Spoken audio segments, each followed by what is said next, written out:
I guess there's one big outcry, one controversy. North Carolina got in, West Virginia did not. Okay. And as I've said many times, it's a TV show. You want to get the right teams, big names in there. Did West Virginia get snubbed? Perhaps. Should North Carolina have been in there? Probably not. I think the comeback and the near victory against Duke is the reason why they're in. Is that enough to put them in? Not in my opinion. But I haven't been following it every single day, every single night, every single week. I'm just going by what the analysts are saying. Now, we'll dive into it this week. We'll have people on. Seth Greenberg, former coach, works for the mothership. He'll explain why North Carolina got in.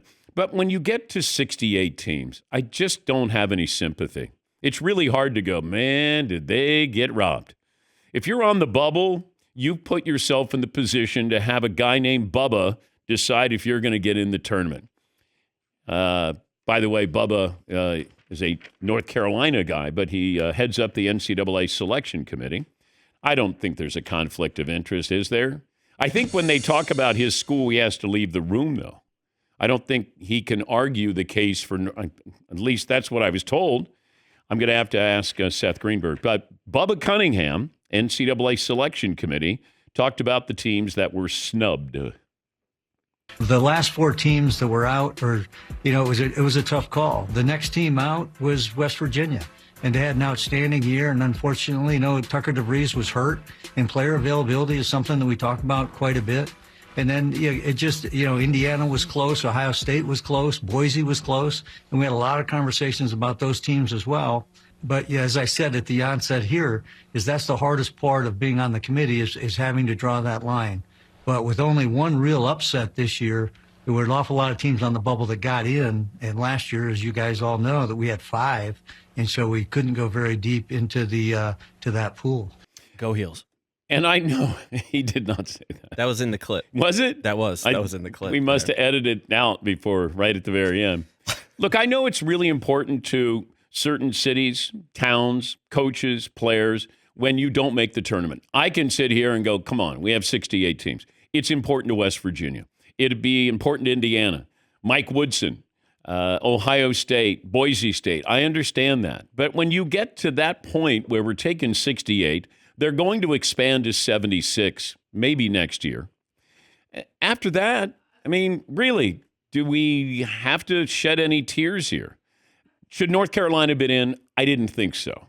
But I don't know West Virginia's resume and how that stacks up where you go, oh, it's so egregious here. Yes, Eden.